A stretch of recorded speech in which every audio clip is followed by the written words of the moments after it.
Bonjour à tous, bienvenue sur la vitrine 237, la chaîne de promotion et de vulgarisation des produits Made in Cameroun. Aujourd'hui, nous allons parler de label, nous allons parler de qualité et nous allons parler de quels produits pour le Made in Cameroun. Effectivement, quand on parle de Made in Cameroun, tout le monde pense que ce sont tous les produits qui sont Made in Cameroun. Il y a des critères qui rentrent en compte quand on veut parler de Made in Cameroun. Et c'est ce que nous allons voir dans ce numéro. C'est parti!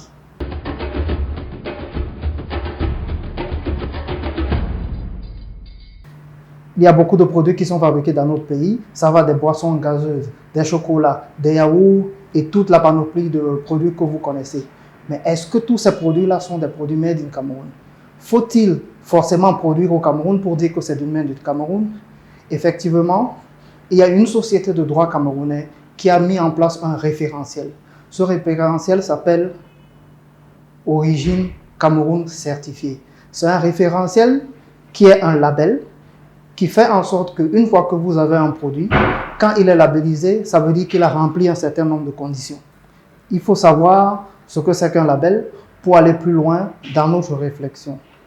Un label, c'est tout simplement une étiquette ou une marque apposée sur un produit pour garantir son origine et sa qualité.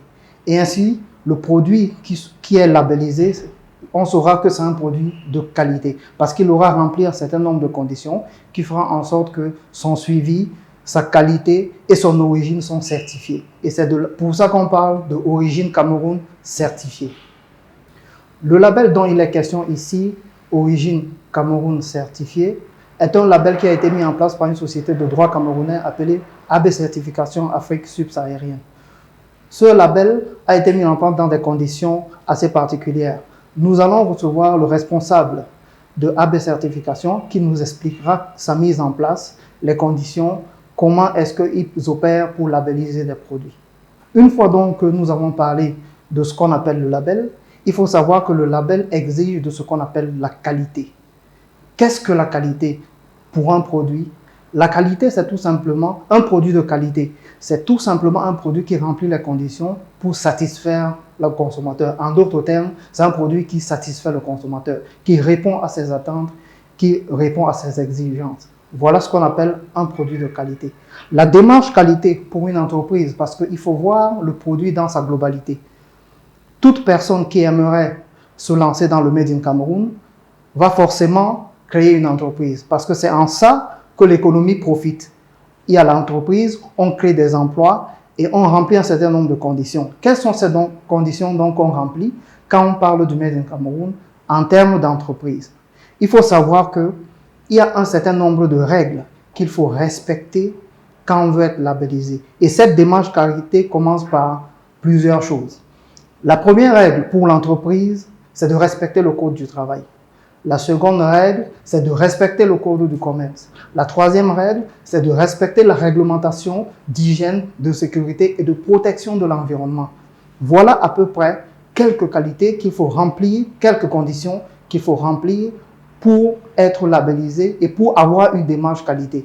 Une fois que l'entreprise est certifiée, c'est-à-dire elle a rempli un certain nombre de conditions, elle ne peut que produire des produits de qualité. Et ensuite, on passe aux produits dans sa qualité. On a dit que justement, on appose au label, ça veut dire que l'entreprise a rempli certaines conditions et ces conditions-là vont être transposées sur le produit et il y aura un contrôle, un suivi pour garantir la qualité du produit. C'est ainsi que dans la législation, il y a un dispositif qui est fait, c'est-à-dire le plus important d'ailleurs, qui dit que 50% du prix de revient par unité doit être acquis au Cameroun pour qu'on soit labellisé. C'est très très important. Pourquoi c'est important?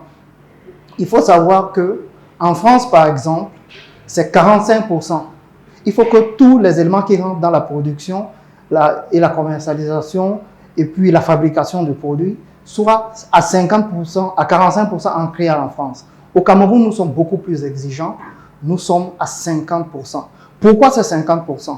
Dans le circuit de fabrication et de production, il y a beaucoup d'entités qui rentrent en compte. C'est-à-dire, il faut payer les taxes sur les communes, il faut payer la TVA, et il faut payer les employés, la CNPS et tout le reste. Et c'est en ça, dans cette globalité-là qu'il faut voir la chose. Et c'est ça qui booste l'économie. Une fois que les besoins sont satisfaits au niveau des institutions, le produit peut être mis sur le marché, il profite aux consommateurs et en arrière-plan, il y a des emplois qui sont garantis.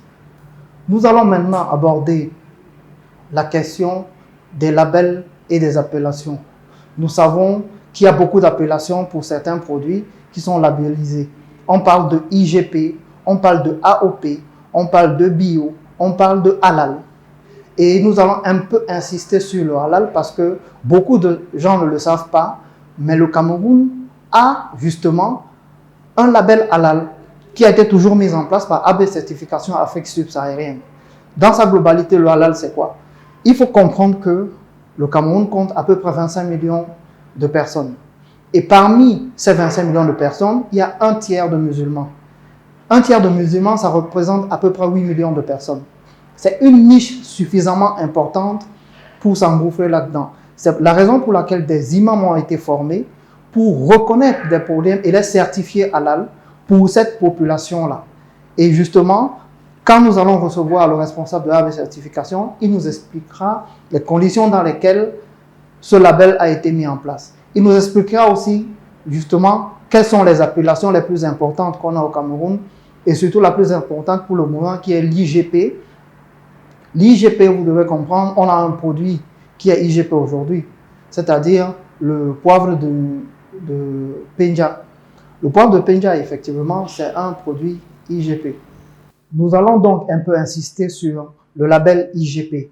On le connaît un peu au Cameroun. Il y a un produit phare qui est IGP, c'est-à-dire indication géographique protégée. Ce produit, c'est le poivre de Penja. Donc, Penja, c'est une région du Cameroun qui produit ce poivre-là. Peut-être que dans le sol de Penja, il y a des propriétés particulières qui font en sorte que ce poivre soit le meilleur au monde. Je dis bien le meilleur au monde. Et c'est la raison pour laquelle les producteurs se sont réunis et ont engagé des démarches pour protéger l'appellation de ce poivre-là. Parce que tous les poivres ne sont pas de Penja. Ça veut dire que tous les poivres vendus au Cameroun ou produits au Cameroun n'ont pas l'aura. Ils n'ont pas cette appellation IGP. Il y a probablement d'autres produits qui vont entrer là-dedans et nous allons en parler quand nous recevrons au prochain numéro le responsable de la certification, M. Ndébi Jacques, et nous allons lui poser toutes ces questions. Il a beaucoup de choses à nous dire par rapport au label qui a été mis en place, qu'on appelle encore le référentiel, qui est Origine Cameroun certifié, et nous serons beaucoup plus édifiés. N'hésitez pas à liker, abonnez-vous, cliquez sur la cloche de notification, car une fois qu'une nouvelle vidéo est mise en ligne, vous serez notifié immédiatement. Merci et à la prochaine.